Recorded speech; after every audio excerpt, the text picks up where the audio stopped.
என்று எங்களுக்கு போதித்து எங்களை நடத்தும்படி, எங்களை ஆசீர்வதித்து நடத்தும்படி உம்முடைய கரத்தில் எங்களை ஒப்பு கொடுத்து ஜெபிக்கிறோம். எங்களோடு ஆண்டவர் பேசுவீராக. இயேசுவின் நாமத்தில் பிதாவே, ஆமேன், ஆமேன், ஆமேன். உட்காரலாம். என்னோடு கூட ஏசாயா 56ஆம் அதிகாரத்தை எடுத்துக்கொள்ளுங்கள். ஏசாயா 56ஆம் அதிகாரத்தை எடுத்துக்கொள்ளுங்கள். சில வசனங்களை மாறி மாறி நாம் வாசிக்க போகிறோம். 3வது வசனத்திலிருந்து 7வது வசனம் வரையில் உள்ள வசனத்தை நாம் வாசிக்க போகிறோம். நான் முதல்ல ஒரு வசனத்தை வாசிக்கிறேன். அடுத்து நீங்கள் எல்லாரும் இணைந்து 4வது வசனத்தை நீங்கள் படியுங்கள். தொடர்ந்து இப்படி மாறி மாறி நாம் வாசிக்கலாம். 3வது வசனம் ஏசாயா 56ஆம் அதிகாரம் பக்கம் 862வது பக்கத்திலே அந்த வார்த்தைகள் இருக்கிறது. கர்த்தரை சேர்ந்த அந்நிய புத்திரன் கர்த்தர் என்னை தம்முடைய ஜனத்தை விட்டு முற்றிலும் பிரித்து போடுவார் என்று சொல்லானாக. அன்னகனும் இதோ நான் பட்டமரம் என்று சொல்லானாக.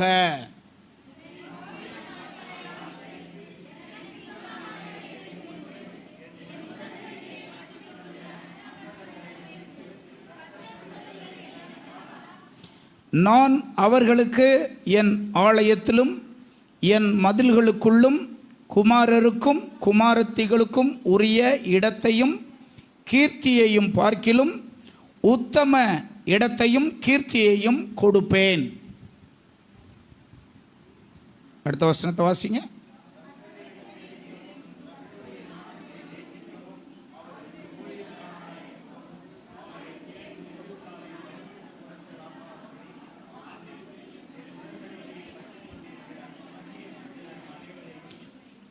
நான் என் பரிசுத்த பர்வதத்துக்கு கொண்டு வந்து என் ஜெப வீட்டிலே அவர்களை மகிழ பண்ணுவேன். அவர்களுடைய சர்வாங்க தகனங்களும் அவர்களுடைய பலிகளும் என் பலிபீடத்தின் மேல் அங்கீகரிக்கப்பட்டிருக்கும். என்னுடைய வீடு சகல ஜனங்களுக்கும் ஜெப வீடு என்னப்படும். நான் வாசித்த இந்த வேத பகுதியில் 2 விதமான மக்களுக்கான செய்தி சொல்லப்பட்டிருக்கிறது. 2 விதமான மக்களுக்கான செய்தி இந்த பகுதியிலே போட்டிருக்கு. 3வது வசனத்திலே அந்த 2 விதமான மக்கள் யார் அப்படின்னு அந்த வசனத்திலே 3வது வசனத்திலே படிக்கிறோம். அந்த வசனத்தில் பாருங்க. 1 அந்நிய புத்திரன். இது யாருக்கான செய்தி? கர்த்தரை சேர்ந்த, எல்லாரும் சொல்லுங்க, அந்நிய புத்திரன், அவனுக்கான செய்தி.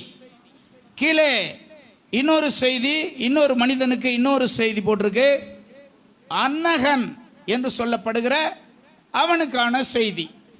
2 விதமான மக்களுக்கான செய்தி இந்த வசனத்திலே போட்டிருக்கு.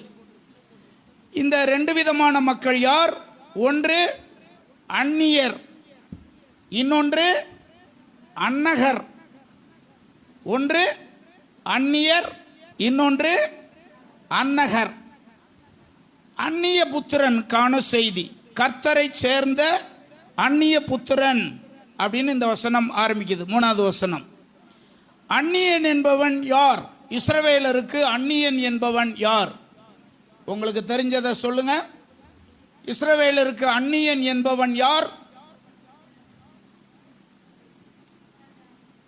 இஸ்ரவேலர்கள் யாரை அந்நியர்கள் என்று சொல்லுவாங்க அப்படின்னா, இஸ்ரவேல் மக்கள் அல்லாத மற்ற எல்லா மக்களையும் அவங்க எப்படி தான் சொல்லுவாங்க? இவர்கள் அந்நியர்கள் அப்படின்வாங்க. இந்த அந்நியர்கள் வேதத்தின் படியும் மற்ற இஸ்ரவேலுடைய சடங்காச்சாரத்தின் படியும் சில முக்கியமான காரியங்களில் விளக்கப்பட்டிருந்தார்கள் அப்படின்பதை நாம் பைபிள்ல இருந்து அறிந்து கொள்ளுகிறோம். அவர்கள் விளக்கப்பட்டிருந்தாங்க. குறிப்பாக பண்டிகை நாளில், பஸ்கா பண்டிகை நாளில் வீடுகளிலே விருந்து உண்ணும் போது அந்நியர்கள் விளக்கப்பட்டிருந்தார்கள் அப்படின்னு யாத்ராகமம் 12ஆம் அதிகாரம் 43வது வசனத்திலே படிக்கிறோம். யாத்ராகமம் 12ஆம் அதிகாரம் 43வது வசனத்திலே அந்நியர்கள் பஸ்காவின் நியமமாவது பஸ்கா என்பது அவர்களுடைய பண்டிகை, விருந்து உண்ணும் ஒரு நாள். இந்த நாளில் அந்நிய புத்திரன் யாரும் அதில் பங்கு பெறக்கூடாது. சாப்பாட்டிலே அவர்கள் விளக்கப்பட்டிருந்தார்கள். யார் இவர்கள்? அந்நியர்கள். இரண்டாவது, உபாகமத்தின் புஸ்தகம் 25ஆம் அதிகாரம் 2வது வசனத்தில் படிக்கிறோம். அந்நியர்கள் யார் அப்படின்னா, சகோதரர் ஒன்றாய் குடியிருக்கும் போது. அந்த வசனத்தை படிங்க. சகோதரர் ஒன்றாய் குடியிருக்கும் போது. இந்த வசனம் அது 5வது வசனம் பாருங்க. ஒன்றாய் குடியிருக்கும் போது அவர்களில் ஒருவன் புத்திர சந்தானம் இல்லாமல் மரித்தால், மரித்தவனுடைய மனைவி புறத்தில் இருக்கிற அந்நியனுக்கு மனைவியாக கூடாது. அப்படின்னா என்ன அர்த்தம்? அந்நியரோட சம்பந்தம் பண்ணக்கூடாது. முதல்ல சொன்ன வசனம் எதுக்கு? அந்நியரோட சாப்பிடக்கூடாது. இரண்டாவது சொல்ற வசனம் இது என்ன போட்டிருக்கு? அந்நியர்களோட சம்பந்தம் பண்ண கூடாது. மூணாவது ஒரு வசனம் போட்டிருக்கு. உபாகமம் 17ஆம் அதிகாரம் 15வது வசனத்தில் போட்டிருக்கு. 17-15 படிக்கிறோம். அந்த வசனத்தில் பார்க்கிறோம். உன் தேவனாகிய கர்த்தர் தெரிந்து கொள்ளுபவனையே உனக்கு ராஜாவாக வைக்க கடவாய், உன் சகோதரருக்குள்ளிருக்கிற ஒருவனையே உன்மேல் ராஜாவாக ஏற்படுத்த கடவாய், உன் சகோதரன் அல்லாத அந்நியனை ராஜாவாக ஏற்படுத்தக்கூடாது. இதெல்லாம் அந்நியர்களை குறித்து பைபிளில் போட்டிருக்கிற வார்த்தைகள். ஒன்று, விருந்திலே அவர்கள் கலக்கக்கூடாது. இரண்டாவது, திருமணத்தில் அவர்களோடு கலக்கக்கூடாது. மூன்றாவது, அரசாங்கத்தில் அவர்கள் தலைமை பீடத்துக்கு வரக்கூடாது. அவர்களுக்கு கீழே நீ இருக்கக்கூடாது. இப்படியெல்லாம் அந்நியர்கள் வேறு பிரிக்கப்பட்டவர்களாய் வைக்கப்பட்டதை நாம படிக்கிறோம்.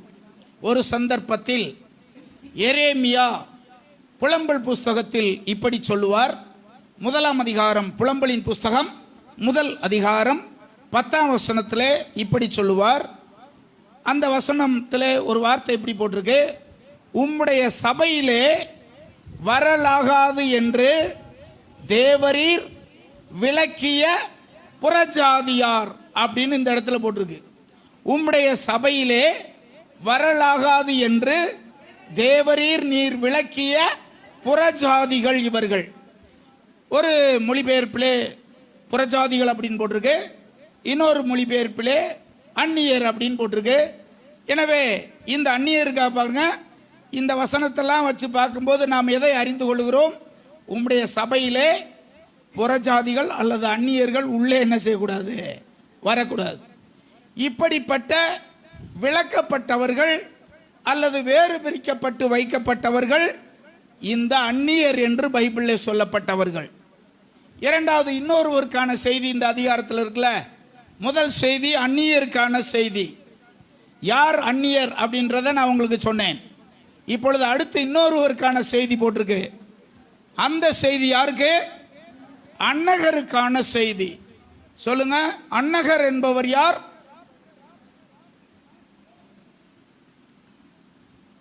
தெரியாதா பாஸ்டர்?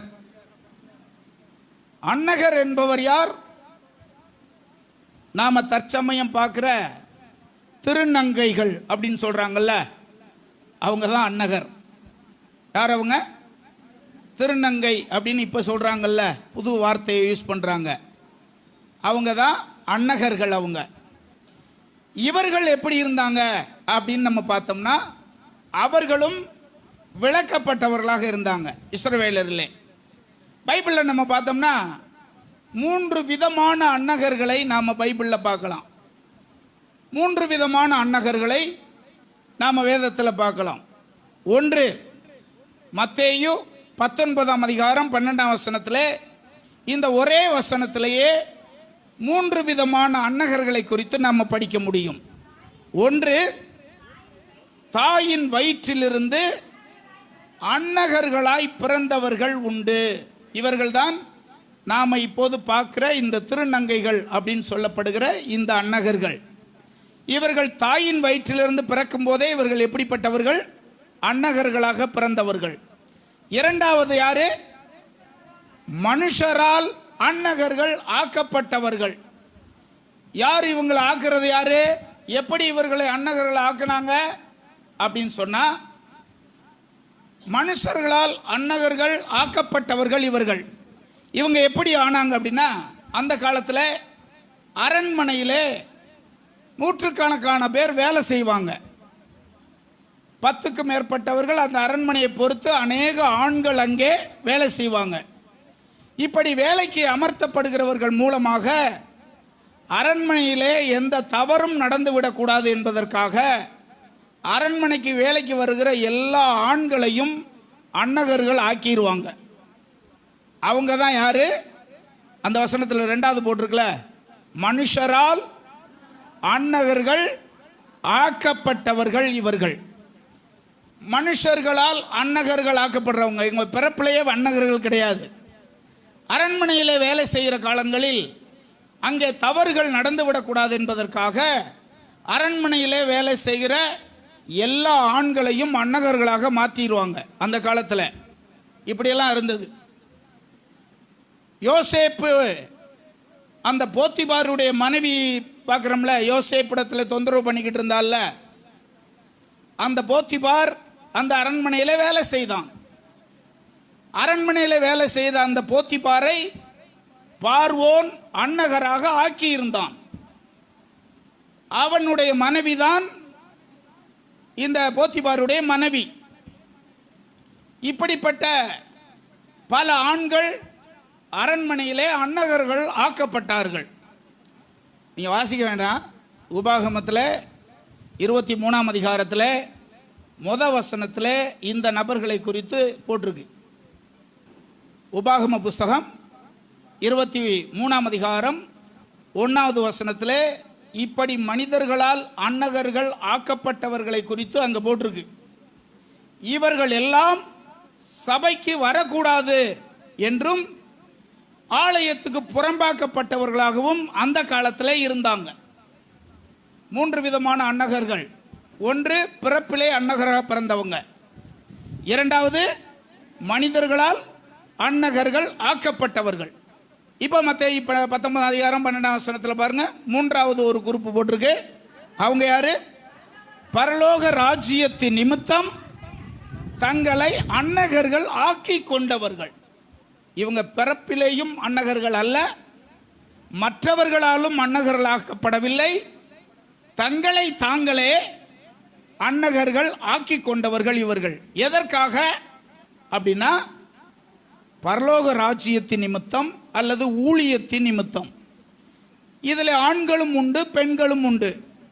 இப்படி ஊழியத்தின் நிமித்தம் திருமணம் பண்ணாமல் துறவற வாழ்க்கையை மேற்கொண்ட அநேக குருமார்களை நாம் பார்க்குறோம்.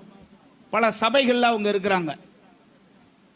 அவங்க மதர் தெரேசாலாம் திருமணம் பண்ணாமையே இந்த பெண் அன்னகர்களாய் தன்னை ஆக்கி கொண்டு அநேக கன்னியாஸ்திரிகள் இன்றைக்கு அந்த ஆர்சி சபையில் இருக்காங்கல்ல, அநேக குருமார்கள் அந்த ஆர்சி சபையில் இருக்காங்கல்ல. அதே போல் சிபிஎம் அப்படின்ற ஒரு சர்ச் இருக்கு, டிபிஎம் சர்ச்சு, அதுலேயுமே ஊழியக்காரங்க இருக்காங்க. அவர்கள் தங்களை எப்படி சொல்றாங்க அப்படின்னா, இயேசு கிறிஸ்துவின் ஊழியத்து நிமித்தம் அல்லது பரலோக ராஜ்யத்து நிமித்தம் எங்களை நாங்களே என்ன செய்தோம்? அன்னகர்கள் ஆக்கி கொண்டோம் அப்படின்னு அவங்க சொல்றாங்க. இப்போ இதுதான் அன்னகர்களை குறித்து பைபிளில் போட்டிருக்கிறது. முதல்ல சொன்னேன் அந்நியனை குறித்து, 2வது சொன்னேன் அன்னகர்களை குறித்து. இன்றைக்கு நாம் பார்க்க போவது இந்த காரியத்தை குறித்து தான் நாம் பார்க்க போகிறோம். பைபிள்ல இருந்து சில காரியங்களை உங்களோடு நான் பகிர்ந்து கொள்ளும்படி விரும்புகிறேன். இப்போ இந்த வசனத்தில் மேற்சொன்ன அன்னகர்களும் அந்நியர்களும் இஸ்ரவேலரால் ஒதுக்கப்பட்டு இஸ்ரவேலராய் புறக்கணிக்கப்பட்டு தாழ்மைப்படுத்தப்பட்டு அவர்கள் ஒடுக்கப்பட்டவர்களாகவே வாழ்ந்தார்கள் அந்த காலத்தில். யார் யார் இவங்க?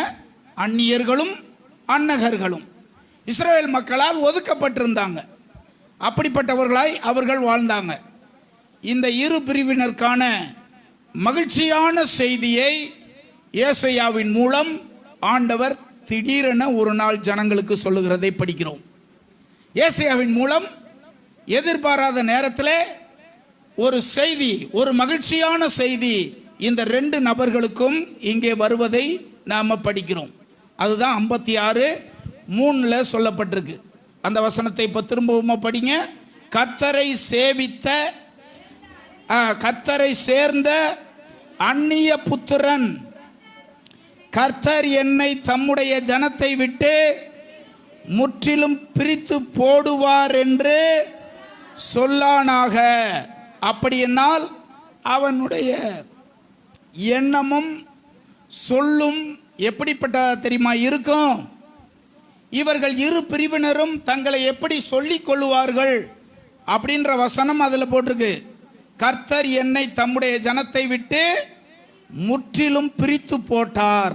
ஐயோ, என்னை இப்படிலாம் செஞ்சிட்டாரே ஆண்டவரே, தம்முடைய ஜனத்தோடு சேராம என்னை இப்படியெல்லாம் பிரிச்சு போட்டாரே, எங்களை இப்படி பிரிச்சு வச்சிட்டாரே என்று இதுவரைக்கும் அவன் சொல்லி கொண்டிருந்தான்.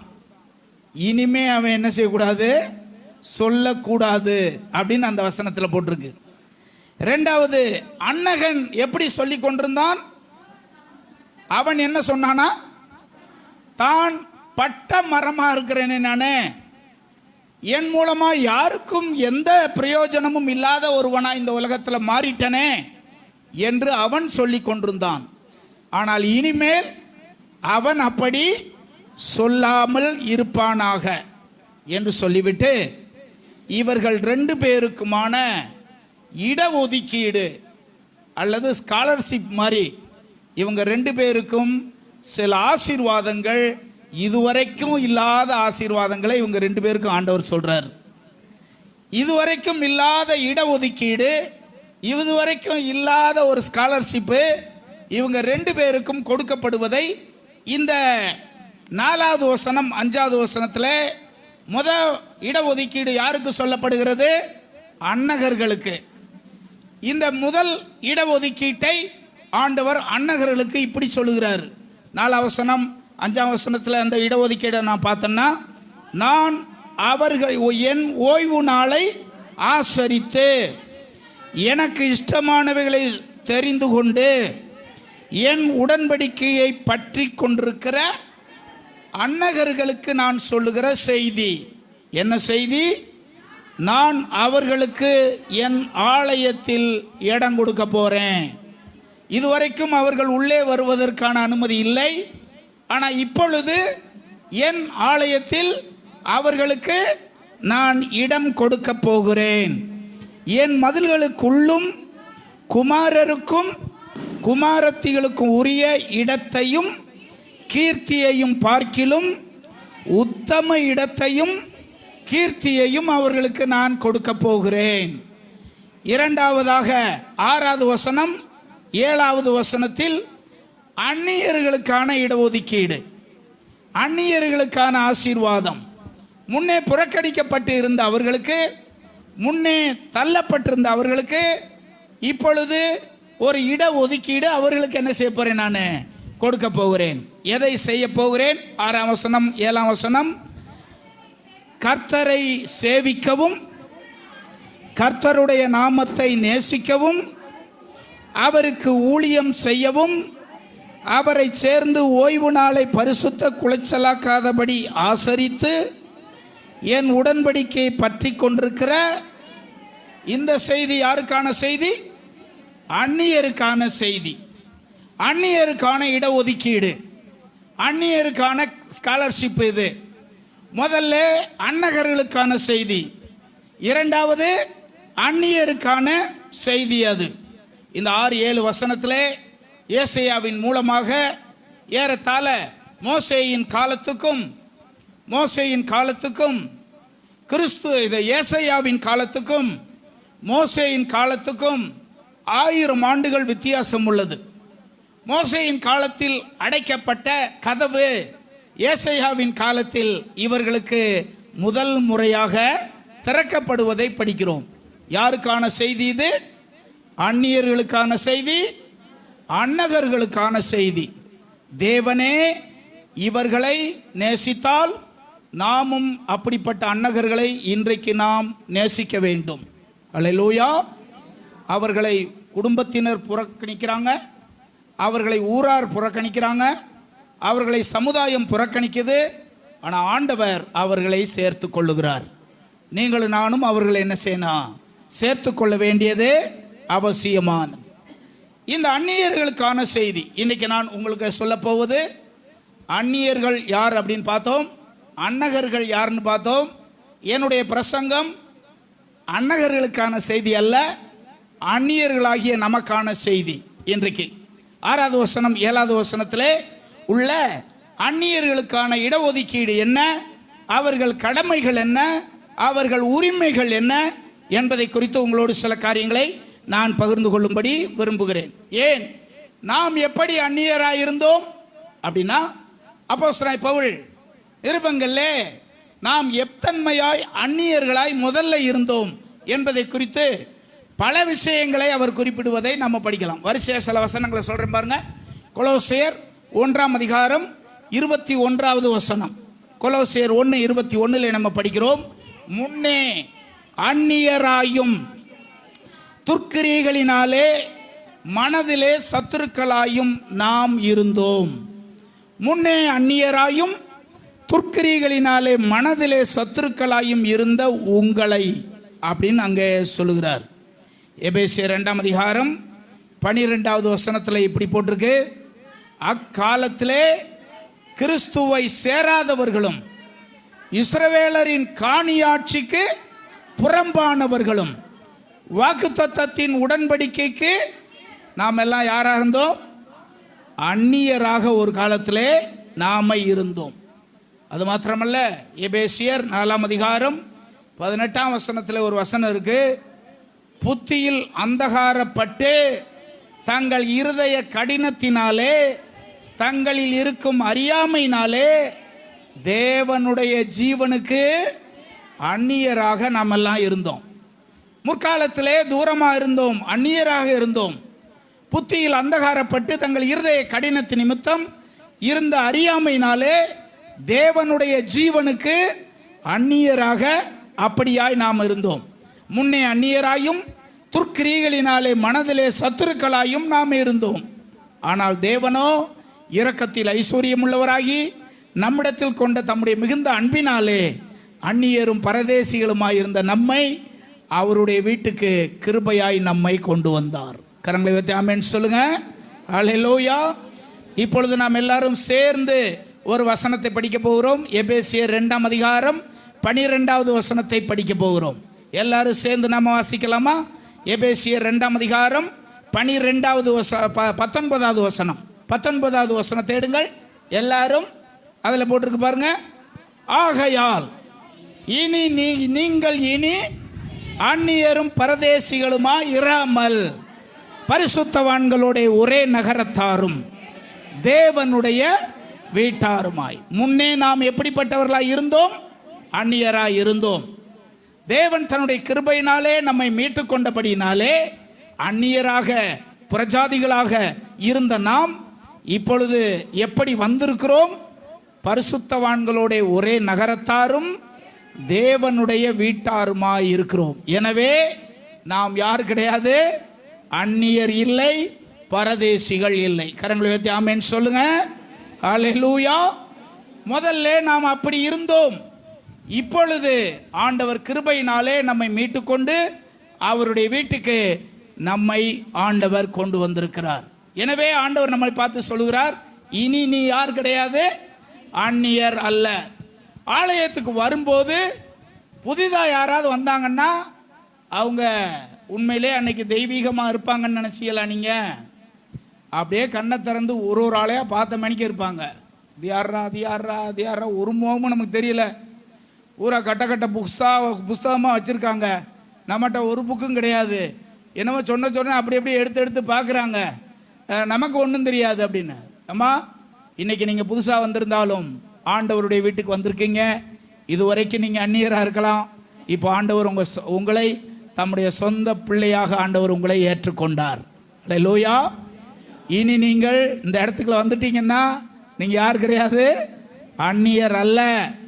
தேவனுடைய வீட்டாராக, ஒரே நகரத்தாராக, பரிசுத்தவான்களோட ஒரே நகரத்தாராக, தேவனுடைய வீட்டாராக ஆண்டவர் உன்னை சேர்த்து கொள்ளுகிறார். கரங்களை வைத்து ஆமென் சொல்லுங்க. இப்படிப்பட்டவர்கள் செய்ய வேண்டிய 7 காரியத்தை குறித்து 6-7 வசனத்திலே நம்ம படிக்கிறோம். நீ அந்நியராக இருந்தால் இதை செய்ய தேவையில்லை. பரிசுத்தவான்களுடைய ஒரே நகரத்தாரும் தேவனுடைய வீட்டாருமா இருந்தால் இந்த 7 காரியத்தை உனக்கு கடமையாக நீ ஏற்றுக்கொள்ளணும். இது என்மேல் விழுந்த கடமை என்று ஏற்றுக்கொள்ளணும். இது அந்நியராய் இருந்து தேவனுடைய பிள்ளையாய் மாறின ஒவ்வொரு தேவனுடைய பிள்ளையும் செய்ய வேண்டிய கடமையாக இந்த 7 காரியத்தை ஏற்றுக்கொள்ளணும். வசனம் 6வது வசனத்தை படிங்க. 1 நான் சொல்ல சொல்ல அப்படியே கோடு போட்டீங்கன்னா அதுல 7 காரியம் இருக்கும். கர்த்தரை சேவிக்க 1, 2வது நேசிக்க, அவரை நேசிக்க. 1 கர்த்தரை சேவிக்க, கர்த்தருடைய நாமத்தை நேசிக்க. 3 அவருக்கு ஊழியம் செய்ய. 4 உடன்படிக்கையை பற்றி கொள்ள. ஓய்வு நாளை பரிசுத்தமாய் ஆசரிக்க. 4 ஓய்வு நாளை பரிசுத்தமாய் ஆசரிக்க. 5 உடன்படிக்கையை புதுப்பித்துக் கொள்ள. 6 அடுத்த வசனத்தில் போட்டிருக்கு. 6 7வது வசனத்தில் மகிழ பண்ண. 7 பலி செலுத்தி சோத்திரம் செலுத்தி ஆராதித்து தேவனுடைய சித்தத்தை நிறைவேற்ற. இந்த 7 காரியங்கள் இந்த வசனத்தில் சொல்லப்பட்டிருக்கிறதை கவனிக்கிறோம்.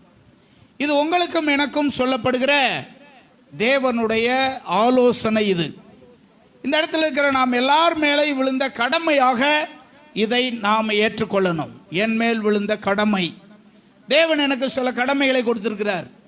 புறஜாதியாராய் இருந்து உள்ளவே வர முடியாத ஒரு சூழ்நிலையிலிருந்து, பந்தியிலே பங்கு பெற முடியாத ஒரு நிலைமையிலிருந்து, எந்த சம்பந்தமும் இல்லாத சூழ்நிலையில் ஒதுங்கி இருந்த என்னை கர்த்தரே தேடி வந்து என்னை ரட்சித்து என்னை கழுவி பரிசுத்தப்படுத்தி அவருடைய வீட்டுக்கு என்னை கொண்டு வந்து சேர்த்து, இப்போ முதல்ல கிடைக்காம இருந்துச்சு பார்த்தீங்களா, பந்தியில் அவன் பங்கு பெற முடியாது. ஆனால் இப்போ அவருடைய பந்தியிலே கர்த்தர் நமக்கு பங்கு பெறும்படியான பாக்கியத்தை கொடுத்திருக்கிறார். முன்னே நாம தூரமாக இருந்தோம், இப்போ அவரோடு அவருடைய பிள்ளையாய் வாழும் பாக்கியத்தையும் சிலாக்கியத்தையும் நமக்கு அவர் தந்தார். முதல்ல ஆளுகைக்கு அவன் வர முடியாது, இப்பொழுதோ நம்மை ராஜாக்களாக ஆசாரியராக அவரே நம்மை மாற்றி இருக்கிறார். முன்னே தூரமாய் இருந்தோம், ஆனால் இப்பொழுதோ அவருடைய பிள்ளையாய் வாழும் பெரிய பாக்கியத்தையும் சிலாக்கியத்தையும் தந்திருக்கிறாரே. இப்படிப்பட்ட அந்த தேவனுடைய மகத்துவமான நாமத்திற்கு இந்த 7 காரியத்தையும் நாம செய்யணும்னு ஆண்டவர் எதிர்பார்க்கிறார். 1 அவரை சேவிக்க. அவரை சேவிக்க. சேவித்தல் என்றால் என்ன? சேவித்தல் அப்படின்னா என்ன? நம்மை குறித்ததான தேவனுடைய திட்டம் இது. நீங்கள் அவரை சேவிக்க வேண்டும் என்பது. நீங்கள் அவரை சேவிக்கிறீர்களா? சேவகம் என்றால் என்ன? அதை நாம் அறிந்து கொள்வதற்கு மத்தேயு 8ஆம் அதிகாரம் 8ஆம் வசனத்துக்கு வரணும். அங்கேதான் 100க்கு அதிபதி என்கிற ஒருவனை குறித்து நம்ம படிக்கிறோம். கப்பர்நகூமுக்கு இயேசு போன போது 100க்கு அதிபதி வருவான். அவன் வந்து இயேசுவிடத்தில் சொல்லுவான், ஆண்டவரே, நீர் என் வீட்டுக்குள் பிரவேசிக்க நான் பாத்திரன் அல்ல, ஒரு வார்த்தை மாத்திரம் சொல்லும், அப்பொழுது என் வேலைக்காரன் சொஸ்தமாவான். அடுத்த வசனத்துக்கு வருவோம். கீழே உள்ள வசனம், நான் அதிகாரத்துக்கு கீழ்ப்பட்டவனாய் இருந்தும் எனக்கு கீழ்ப்பட்டிருக்கிற சேவகர் உண்டு. இங்கே தான் அந்த சேவகர் அப்படின்ற ஒரு வார்த்தை போட்டிருக்கு. சேவகர் அப்படின்னா என்ன அர்த்தம்? இந்த இடத்துல போட்டிருக்கு கீழ்ப்பட்டிருக்கிறவன் அப்படின்னு அர்த்தம். அந்த 100க்கு அதிபதி இயேசுகிட்ட சொல்றான், எனக்கு சேவகர்கள் நிறைய இருக்காங்க. 100க்கு அதிபதினா எப்படி? அவனுக்கு கீழே 100 போலீஸ் இருப்பாங்க, கீழே இருப்பாங்க. அந்த 100 போலீஸுக்கு மேலே உள்ளவர் தான் 100க்கு அதிபதி. இப்போ அந்த 100க்கு அதிபதி எப்படி தெரியுமா சொல்றாரு? எனக்கு சேவகம் பண்றதுக்கு எத்தனை பேர் இருக்காங்க? 100 பேர் இருக்காங்க. இப்ப அவர் சொல்றாரு, எனக்கு என்ன பவர் இருக்குன்றதை இயேசுகிட்ட சொல்றாரு. நான் ஒருவனை போனா அவன் போவேன், வா நான் வருவேன், இதை செய் என்றால் அவன் செய்வான். இப்படி செய்யறவனுக்கு பேர் தான் சேவகம் பண்றவன். இப்படி செய்யறவனுக்கு பேர் தான் சேவகம் பண்றவன். இதெல்லாம் சொல்லிட்டு அவன் சொல்லுவேன், இப்படிப்பட்ட அதிகாரமுடையவனா நான் இருந்தாலும் நீர் என் வீட்டுக்குள் வருவதற்கு நான் பாத்திரவான் அல்ல. இயேசுவை நன்றாக அவன் அறிந்திருந்தான். நம்ம 100 பேருக்கு தான் அதிபதி, இவர் 100 பேருக்கு மட்டுமல்ல, சர்வலோகத்தையும் சிருஷ்டித்தவர் இவர்தான். இவர் என் வீட்டுக்குள்ள வருவதற்கே நான் பாத்திரன் அல்ல என்று அவரை அவ்வளவு மேன்மையுள்ளவராய் அவன் கண்டான். அவரை அவ்வளவு மேன்மையுள்ளவராய் அவன் பார்த்தான். ஒரு வசனம், யோபுல ஒரு வசனம் இருக்குல்ல, 21:5 பாருங்க, 21:15 பாருங்க. யோபுவின் புஸ்தகம் 21ஆம் அதிகாரம். சர்வ வல்லவரை நாம் சேவிக்க அவர் யார்? ஜெபம் பண்ணுவதனால் என்ன பிரயோஜனம் உண்டு? சர்வ வல்லவரை சேவிப்பதற்கு அவர் யார்? இன்றைக்கு இந்த ஆண்டவரை குறித்து நல்ல அறிவு இருக்கிற கர்த்தருடைய பிள்ளைகள், நல்ல அறிவு பெற்ற தேவனுடைய பிள்ளைகள் அவரை யார் என்று உணர்ந்து அவரை சேவிக்கிறவர்களாக இருக்கிறாங்க. ஜனங்கள் கேட்கிறாங்க, அவரை நான் சேவிக்க வேண்டுமானால் அவர் யார்? யோபுக்கிட்ட அப்படி கேட்கிறாங்களாம். அநேக ஜனங்கள் அப்படி கேட்கிறாங்க அப்படின்னு சொல்றாங்கன்னு அந்த வசனம் முடியுது. அந்த வசனம் எப்படி முடியுது? அவங்க அப்படிலாம் கேட்கிறாங்க. என்ன கேட்கிறாங்க? சர்வ வல்லவரை சேவிக்க அவர் யார்ப்பா?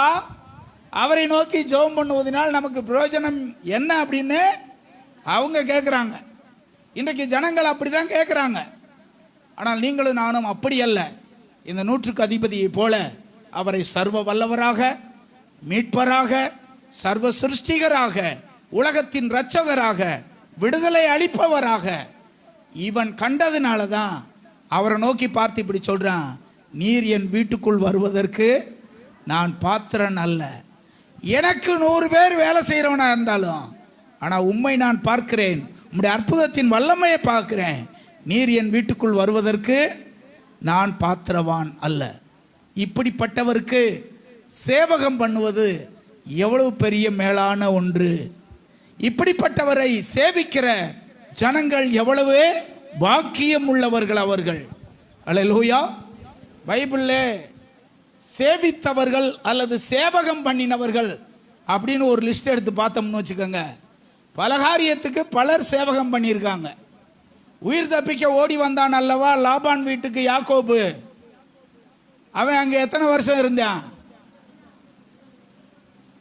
அம்மா பைபிளை படிச்சு ஒழுங்கா கரெக்டா சொல்லணும். அம்மா பின்னாடி இருக்கவங்க சொல்லுங்கம்மா, ஏதாவது தெரியுமா? 20 வருஷம் இருந்தான். 31-41 ஆதியாகமத்தின் புஸ்தகம் 31-41. அவன் சொல்லுவான், நல்ல ஞாபகமா வச்சுக்கோங்க, நான் சின்ன பிள்ளையில படிச்ச வசனம் அது, அப்படியே ஞாபகத்தில் இருக்கு. அப்படியே 31-41 அவன் சொல்லுவான், இந்த 20 வருஷ காலமாய் உம்முடைய வீட்டிலே நான் இருந்தேன். கரெக்டா அவன் எண்ணிக்கிட்டே இருந்திருக்கான் பாருங்க வருஷத்தை. 14 வருஷம் உன் 2 குமாரத்திகளுக்காக. அங்க என்ன சொல்றான் பாருங்க அவன், 14 வருஷம் உம்முடைய வீட்டிலே உம்முடைய 2 குமாரத்திகளுக்காகவும் 6 வருஷம் உம்முடைய மந்தைக்காகவும். அவன் எப்படி இருந்திருப்பான் பாருங்க. அவன் தான் சொல்றான், நான் உம்மை சேவித்தேன். யாக்கோபு தான் சொல்றான் லாபானை பார்த்து, இவன் தான் முதல் சேவிச்சவன். இவன் தான் சொல்றான், 20 வருஷம் உங்க வீட்டில் இருந்தேன், 14 வருஷம் 2 பொண்ணுக்காக இருந்தேன், 6 வருஷம் மந்தைக்காக இருந்தேன், சும்மா இருக்கல, உம்மை சேவித்தேன் அப்படிங்கிறான். அப்போஸ்தலனாகிய பவுல் இயேசுவை சேவித்ததை குறித்து ரோமர் 1:9 சொல்லுவாரு. ரோமர் புஸ்தகம் 1ஆம் அதிகாரம் 9வது வசனத்திலே இப்படி சொல்லுவாரு, நான் ஜெபம் பண்ணும் போதெல்லாம் இடைவிடாமல் உங்களை நினைத்து கொண்டிருக்கிறதை குறித்து தம்முடைய குமாரனுடைய சுவிசேஷத்தினாலே என் ஆவியோடு நான் சேவிக்கிற என் தேவன் எனக்கு சாட்சியா இருக்கிறார். நான் யாரை சேவிக்கிறேன்? லாபான் வீட்டிலே யாக்கோபு சேவித்தான். அப்போஸ்தலனாகிய பவுல் சொல்றாரு, நான் யாரை சேவிக்கிறேன்? சர்வ வல்லவருடைய அவருடைய கிரியைகள் எனக்கு தெரியும், நான் அவரை சேவிக்கிறேன். அப்போஸ்தலர் 27:23, அப்போஸ்தலர் 20:19, பல இடத்துல அப்போஸ்தலனாகிய பவுல் இப்படி சொல்லிக்கிட்டே இருப்பாரு, நான் அவரை சேவிக்கிறேன், நான் தான் அவருக்கு சேவகன், என்னை ஆட்கொண்டவரும் நான் சேவிக்கிறவருமான தேவனுடைய தூதனானவர். தேவதூதன் தரிசனமான போது அதை சொல்லும் போது இப்படி சொல்றாரு, எனக்கு ஒரு தூதன் தரிசனமானான். அவன் யார் தெரியுமா? என்னை ஆட்கொண்டவரும் நான் சேவிக்கிறவருமாகிய தேவனுடைய தூதன் எனக்கு தரிசனமானார். ராத்திரியில் வந்து என்னோடு கூட அவர் பேசினார். 20:19 படிக்கிறோம், வெகு மனத்தாழ்மையோடும் மிகுந்த கண்ணீரோடும் நான் கர்த்தரை சேவித்தேன். ஆண்டவரை சேவிக்கிறதை குறித்து இந்த இடத்துல போட்டிருக்கு. ஆண்டவரை சேவிக்கிறதை குறித்து இந்த பகுதியில் படிக்கிறோம். ஆண்டவரை சேவிக்கிற காரியத்தை குறித்து இந்த பகுதியில் தேவனுடைய பிள்ளைகள் எழுதியிருக்கிறத பார்க்கிறோம். நீங்கள் நானும் சேவிக்கிற இந்த ஆண்டவரை நன்றாக நாம் அறிந்திருக்கணும். அவரை பயபக்தியோடு நாம் என்ன செய்யணும்? சேவிக்க வேண்டியது அவசியமானது. சங்கீதம் 2ஆம் சங்கீதம் 19வது வசனத்திலே நம்ம படிக்கிறோம், பயத்துடனே கர்த்தரை சேவியுங்கள். பயத்துடனே கர்த்தரை சேவியுங்கள். தாவீது ராஜாவா இருந்தான். அவன் ஏறத்தாழ 70வது வருஷத்திலே, தன்னுடைய 70வது வயதிலே தன்னுடைய மகனாகிய சாலமோன் ராஜாவான போது அவனை கூப்பிட்டு இந்த வார்த்தையை சொல்லுவான். 1 நாளாகமம் 28:9, 1 நாளாகமம் 28:9 தன்னுடைய மகனும் இஸ்ரவேலின் அடுத்த ராஜாவுமா இருக்கிற சாலமோனை கூப்பிட்டு ஒரு காரியத்தை சொல்லுவான். என் குமாரனாகிய சாலமோனே, நீ உன் பிதாவின் தேவனை அறிந்து அவரை உத்தம இருதயத்தோடும் உற்சாக மனதோடும் என்ன செய்யணும்? கர்த்தரை சேவிக்கிறதுல எப்படிலாம் போட்டிருக்கு பாருங்க பைபிள்ல. எப்படி நாம சேவிக்கணும்? அம்மா பின்னாடி கவனிக்கிறீங்களா? கர்த்தரை எப்படி சேவிக்கணும்? நம்ம சத்தமா சொல்லுங்க. உற்சாக மனதோடு, உற்சாக மனதோடு சேவிக்கணும். ஊழியக்காரங்களை பத்தி இப்படி பொதுவாக பேசிக்கிடுவாங்க. அந்த ஊழியக்காரர் உற்சாகமா ஊழியம் பண்ணுவார், அந்த ஊழியக்காரர் உற்சாகமா ஊழியம் பண்ணுவார். அவர் இன்னொருத்தரை குறித்து இப்படி சொல்லுவாங்க, அவர் எப்படி மந்தமாக தான் இருப்பார். சில ஊழியக்காரங்களை குறித்து இப்படி சொல்லுவாங்க, காசு எங்கே கொடுத்தாலும் ஓடுவார் அவர். இப்படிலாம் ஊழியக்காரங்களை குறித்து இப்படிலாம் பேசுவாங்க. நீங்களும் நானும் ஆண்டவரை எப்படி சேவிக்கணும்? உற்சாகமாக ஆண்டவரை என்ன செய்யணும்? சேவிக்கணும். தேவனுக்கான காரியங்கள்ல உற்சாகமாய் காரியங்கள் என்ன செய்யணும்? செய்யணும். நாம் எவ்விதமாய் சேவிக்கிறோம் என்பதை குறித்து ஆண்டவர் பார்த்துக்கிட்டே இருப்பார். சேவிக்கிறதுலையும் பல வகைகள் இருக்கு, சேவிக்கிறதுலையும் பல காரியங்கள் இருக்கு. யாக்கோபு 20 வருஷம் இருந்தான்ல அந்த பொண்ணுக்காக, அதை பற்றி பைபிளில் போட்டிருக்கு. அந்த வருஷங்கள்லாம் அவனுக்கு எப்படி இருந்தது? கொஞ்ச நாளாக தெரிஞ்சான். எத்தனை வருஷம்? இந்த பொண்ணுகளுக்காக இருந்த 14 வருஷமா அவனுக்கு எப்படி இருந்துச்சான்? ராகேல் மேலே வச்ச பிரியத்தினாலன்னு போட்டிருக்கு. பொண்ணு மேலே வச்ச பிரியத்தினால அவனுக்கு எதுவுமே அதுக்கு என்ன செய்யலை. அப்படி என்றால் அடுத்த குறிப்பு போட்டிருக்கு பாருங்க பைபிளில், நீ எந்த அளவுக்கு அவரை நேசிக்கிறாயோ அந்த அளவுக்கு அவருக்கு சேவகம் பண்ணுறது உனக்கு இனிமையாக இருக்கும். இயேசுவை நேசிக்காத ஒரு ஆள் இருக்கான் பாருங்க, அவனுக்கு சேவிக்கிறதெல்லாம் எப்படி தான் இருக்கும்?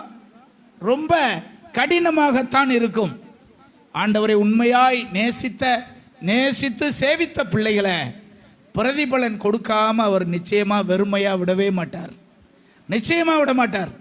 கொலோசியர் நிருபம் 3ஆம் அதிகாரம் 23வது வசனத்தில் போட்டிருக்கு. கொலோசியர் நிருபம் 3ஆம் அதிகாரம் 23வது வசனத்தில் போட்டிருக்கு, நீங்கள் கர்த்தராகிய கிறிஸ்துவை சேவிக்கிறதினாலே உங்களுக்கு ஒரு பலனும் இல்லை அப்படின்னு போடல. என்ன போட்டிருக்குமாங்க? சுதந்திரமாகிய பலனை அவராலே நீங்கள் பெறுவீர்கள். சுதந்திரமாகிய பலனை நீங்கள் அவராலே பெறுவீர்கள் என்று அறிந்து. ஆண்டவரை எப்படி நீங்க சேவிக்கணும்? உற்சாக மனதோடும் உண்மையுள்ள இருதயத்தோடும் அவரை நீங்க சேவிக்கணும். எத்தனை பேர் ஆமென் சொல்லுவீங்க? ஹல்லேலூயா. இந்த சேவிக்கிறதுல பிரச்சனை வந்துச்சு. தானியேல், சாத்ராக், மேஷாக், ஆபேத்நேகோ காலத்துல. இப்பொழுது எப்படின்னா, ஒன்று கர்த்தரை சேவிக்கணும், இன்னொன்று நேபுகாத்நேச்சர் நிறுத்தின அந்த சிலையை என்ன செய்யணும்? போய் சேவனம் பண்ணணும். இவங்க உறுதியா நின்றாங்க. நாங்க அதை என்ன செய்ய மாட்டோம்? நமஸ்கரிக்கவும் மாட்டோம், சேவிக்கவும் மாட்டோம். அதை தூக்கி இவனை தூக்கி அக்கினி ஜுவாலையில் போட்டாங்க, இவனை தூக்கி சிங்க கேபியில் போட்டாங்க. இதெல்லாம் பார்த்த நேபுகாத்நேச்சார் வந்து அவங்கள கர்த்தர் அற்புதமா தப்புவித்ததுனால வந்து ஒரு வார்த்தையை சொல்லுவான். அது 3ஆம் அதிகாரம் 28ஆம் வசனத்தில் போட்டிருக்கு. தானியேல் புஸ்தகம் 3ஆம் அதிகாரம் 28ஆம் வசனத்தில் நம்ம படிக்கிறோம். அப்பொழுது நேபுகாத்நேச்சார் வசனித்து, சாத்ராக், மேஷாக், ஆபேத்நேகோ என்பவருடைய தேவனுக்கு ஸ்தோத்திரம், தங்களுடைய தேவனை தவிர வேறொரு தேவனை சேவித்து பணியாமல் அவரையே நம்பி ராஜாவின் கட்டளையை தள்ளி தங்கள் சரீரங்களை ஒப்பு கொடுத்ததினால் அவர் அவர்களை சும்மா விடல, தம்முடைய தூதர்களை அனுப்பி தம்முடைய தாசரை விடுவித்தார். ஹல்லேலூயா. அவனே சொல்றான். அவன் என்ன சொல்றான்? தேவனுக்கு ஸ்தோத்திரம், அவர்கள் தங்களுடைய தேவனை தவிர வேறொரு தேவனை சேவித்து பணியாமல். இது அந்த ராஜாவுக்கு தெரிஞ்சிருக்கு. இவங்களுடைய சேவகத்தெல்லாம் என்ன செஞ்சிருக்கான்? பார்த்துக்கிட்டே இருந்திருக்கான். சாத்ராக், மேஷாக், ஆபேத்நேகோ அவர்களுடைய சேவகம் பண்ணுகிறதெல்லாம் பார்த்துக்கிட்டே இருந்திருக்கான். இப்பொழுதுதான் சொல்றான், தேவனை மாத்திரம் அவங்க சேவிச்சதுனால கர்த்தர் தம்முடைய தூதனை அனுப்பி தம்முடைய தாசரை விடுவித்தார் என்று சொல்லுகிறான். எனவே தேவனை சேவிக்கிறதுனால உங்களுக்கு பலன் கண்டிப்பா உண்டு. ஆண்டவரை சேவிக்கிறதுனால ஆண்டவர் தம்மை சேவிக்கிற பிள்ளைகளுக்கு கண்டிப்பான பலனை கர்த்தர் கண்டிப்பா என்ன செய்றாரு? அவர் தந்து தம்முடைய மகிமையை ஆண்டவர் வெளிப்படுத்துகிறார். ஹல்லேலூயா. ஒன்று, உண்மையாய் சேவிக்க வேண்டுமானால், ரெண்டாவது நீங்க போட்டுருக்கு பாத்தீங்களா? ரெண்டாவது குறிப்பு, அந்த 7 குறிப்பு சொன்னல. ஒன்று சேவிக்க, ரெண்டாவது நேசிக்க. நேசிக்க. ஆண்டவருடைய சபைக்கு வருகிற கர்த்தருடைய பிள்ளைகள் இப்படி சபைக்கு வரணும்னு ஆண்டவர் எதிர்பார்க்கிறார். எப்படி தெரியுமா? நேசித்து அவரை சேவிப்பது. நேசித்து அவரை சேவிப்பது.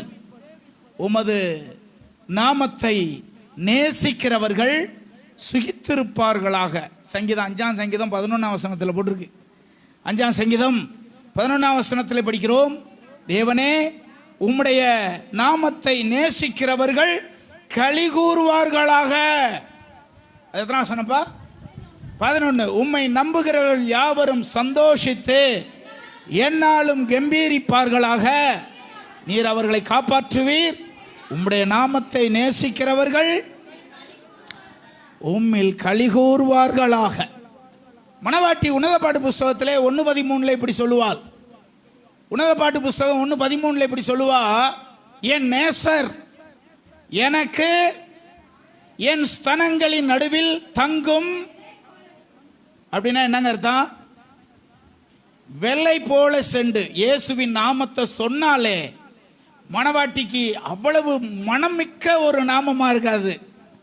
வெள்ளை போலம், விலை உயர்ந்த ஒரு வாசன திரவியம் அது. என் நேசரை நான் எண்ணும் போது, என்னுடைய மணவாளனை நான் எண்ணும் போது அவர் எனக்கு எப்படி இருக்காரு? ஒரு வாசனை மிகுந்த விலையேற பெற்ற ஒரு தைலத்தை போன்ற ஒரு வாசனை எனக்கு வருது அப்படின்னு மணவாட்டி அந்த இடத்துல சொல்லுவதை நாம படிக்கிறோம். 2ஆம் அதிகாரம் 16ஆம் வசனம் உன்னத பாட்டு புஸ்தகத்திலே படிக்கிறோம். என் நேசர் என்னுடையவர், நான் அவருடையவள். அவர் லீலி புஷ்பங்களுக்குள்ளே மேய்கிறார். என் நேசர் என்னுடையவர். 7ஆம் அதிகாரம் 11ஆம் வசனம். தன்னுடைய மணவாளனை அழைக்கிற மணவாட்டியின் சத்தம் இந்த வசனத்தில் கேட்குது. வாரும் என் நேசரே, நாம் வயல்வெளியில் போய் நாம் கிராமங்களில் நாம தங்குவோம். இதெல்லாம் மணவாட்டி மணவாளனை சொல்லி கூப்பிடுவது. உங்கள் தனி ஜபத்தில் உன் மணவாளனாகிய கிறிஸ்துவை நீ இப்படியாய் அழைக்கும்படி ஆண்டவர் உன்னை ஏவுறார். நம்முடைய தனி ஜபத்தில் தேவனோடு நாம் தனியாக இருக்கும்போது அந்த மணவாளனாகிய கிறிஸ்துவை நீங்கள் எப்படி எண்ணுகிறீர்கள்? மணவாட்டி சொல்லுவதைப் போல, வாரும் என் நேசரே, வயல்வெளி போய் கிராமங்களில் நாம தங்குவோம். ஏசாயா அப்படி சொல்லுவார். 5ஆம் அதிகாரம் 11ஆம் வசனத்தில் இப்படி 5ஆம் அதிகாரம் 1வது வசனத்தில் இப்படி சொல்லுவார், என் நேசருக்கு ஏற்ற ஒரு பாட்டை நான் பாடுவேன். என் நேசருக்கு ஏற்ற ஒரு பாட்டை நான் பாடுவேன். ஆகவே இவர்கள் எல்லாரும் யார் அப்படின்னா, இயேசுவை நேசித்தவர்கள். இவங்கெல்லாம் சாதாரணமாய் அல்ல, இவர்கள் ஆண்டவரை மனதார நேசித்தவர்கள். இவர்கள் இயேசுவுக்கு அப்போஸ்தலனாகிய பவுல் தன்னை முழுமையாய் அர்ப்பணம் செய்து தன்னை முழுமையாய் ஒப்பு கொடுத்து, அப்படி அவர் ஜீவகாலம் எல்லாம் ஆண்டவருடைய ஊழியத்தை செய்ததுக்கு ஒரே காரணம் என்னவென்றால், அவரை அளவில்லாமல் நேசித்ததுனால தான். நாம் எல்லாரையும் பார்த்து இன்றைக்கு பேதுருவிடத்தில் ஆண்டவர் ஒரு கேள்வி கேட்பார்ல, நீ என்னை நேசிக்கிறாயா? சீமோனே, நீ என்னை நேசிக்கிறாயா? அது யோவான் கடைசி அதிகாரத்தில் போட்டிருக்கு, கடைசி பகுதியில் அது இருக்கும். பேதுருவை பார்த்து ஆண்டவர் கேட்பாரு, நீ என்ன முதல்ல நேசிக்கிறியா? பேதுரு சொல்லுவாரு, உம்மை நேசிக்கிறேன் ஆண்டவரே. 2வது முறையா கேட்பாரு, யோனாவின் குமாரனாகிய சீமோனே, அவர்களிலும் அதிகமாக என்னை நேசிக்கிறாயா? அப்படியெல்லாம் 3வது கேள்வியும் போது இப்படி சொல்லுவாரு, நீ என்ன நேசிக்கிறாயா? ஆமாண்டவரே, நான் எப்படி உம்மை நேசிக்கிறேன் என்பதை நீர் அறிவீர். நீங்க ஆண்டவரை எப்படி நேசிக்கிறீர்கள் என்பதை அவர் அறிவார். உங்களுக்கு தெரியுமா? அது நீங்கள் ஆண்டவரை எவ்வளவு நேசிக்கிறீர்கள் என்பதை அவர் அறிவார். உங்களுக்கு தெரியுமா? உங்களுக்கு தெரியுமா? அவர் உங்களை எவ்வளவு நேசிக்கிறீர்கள், நீங்கள் அவரை எப்படி நேசிக்கிறீர்கள் என்பதை அவர் அறிந்திருக்கிறார். அன்றைக்கு பேதுருவை பார்த்து அப்படிதான் சொல்றாரு. பேதுருவும் அதை அறிக்கை எடுக்கிறான், ஆண்டவரே, நான் உம்மை என்ன நேசிக்கிறேன் என்பதை நீர் அறிவீர். நீ செலுத்துகிற காணிக்கையை அவர் அறிவார். உன் கடினமான சூழ்நிலையிலையும் நீ ஆண்டவருக்கு உண்மையா இருப்பதை அவர் அறிவார். நீ தேவனுக்காக செயல்படுகிற உன்னுடைய காரியங்கள் எல்லாவற்றையும் அவர் அறிவார்.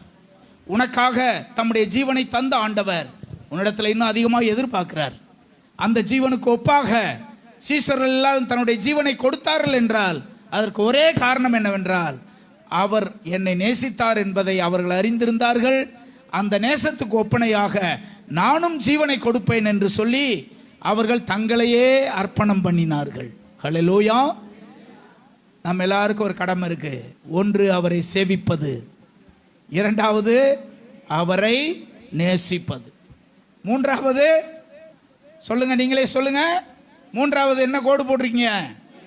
அவருக்கு ஊழியம் செய்வது. அவருக்கு ஊழியம் செய்வது. அவருக்கு ஊழியம் செய்வது.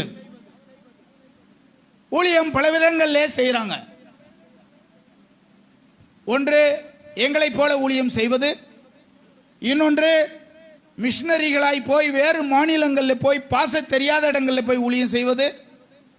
இன்னொன்று, ஊழியம் செய்கிறவர்களுக்கு பண உதவிகள் செய்வது. இன்னொன்று, அவர்களுக்காக பாரத்தோடு எப்போதும் ஜெபிப்பது, முடிந்த அளவு ஒத்தாசை பண்ணுவது. இது எல்லாமே ஊழியத்திலே சேரும்.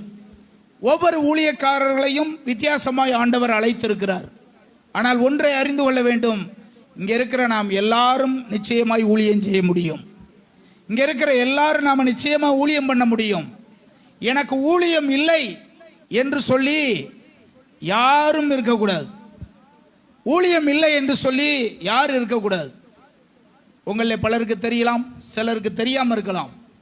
சபைக்கு போகிற விசுவாசிகளாக எஸ்பியாக 6 பேர் இருக்காங்க தமிழ்நாட்டில். சபைக்கு போகிற விசுவாசி கலெக்டர்களாக 8 பேர் இருக்காங்க. சபைக்கு போகிற விசுவாசிகளாக கலெக்டராக சபைக்கு போகிறவங்க 8 பேர் இருக்காங்க நம்ம தமிழ்நாட்டில். இப்போ உயர் அதிகாரிகள் டிஎஸ்பிக்கள் நிறைய பேர் இருப்பாங்க. அதிகாரத்தில் உள்ளவங்க நிறைய பேர் இருப்பாங்க. சமீபத்தில் மதுரையில் ஒரு பாஸ்டருங்க கூட்டம் நடந்தது. அந்த கூட்டத்தில் ஒரு டிஎஸ்பி யூனிஃபார்மோடு வந்திருந்தார். அவர் வந்துட்டு சொன்னார், இங்கே ஒரு கூட்டம் நடக்குதுன்னு சொன்னேன், நானும் போலீஸ் வட்டாரத்தில் ஒரு ஊழியம் பண்ணுறேன், இந்த ஊழியத்தை இங்கே நடக்கிற கூட்டத்தில் போய் ஒரு தலையை காமிச்சிட்டு வரும்னு கொஞ்ச நேரமாவது இருந்துட்டு வருவோம் தான் வந்தேன் என்று சொல்லி அவர் யூனிஃபார்மோடு வந்து உட்கார்ந்துருந்தார். அந்த டிஎஸ்பி அநேகரை கர்த்தர் ரட்சிக்கிறார், சந்திக்கிறார். எந்த பணியில் இருந்தாலும் நம்ம ஆண்டவருக்கு ஊழியம் செய்ய முடியும். எந்த வேலையில் இருந்தாலும் நம்ம ஆண்டவருக்கு ஊழியம் செய்ய முடியும். எப்படியோ உங்கள் உள்ளத்தில் ஒன்றை நினச்சிக்கிறன்னு, நீங்கள் எத்தனை வயதுலையும் நீங்கள் ஊழியம் பண்ணலாம், எந்த வேலையில் இருந்தாலும் நீங்கள் ஊழியம் பண்ணலாம். எனக்கு ஒரு ஊழியம் இருக்கிறது, அதை எப்படியாவது நான் நிறைவேற்றுவேன் என்ற வாஞ்சை நம்ம ஒருத்தருக்குள்ளேயும் இருக்கணும்.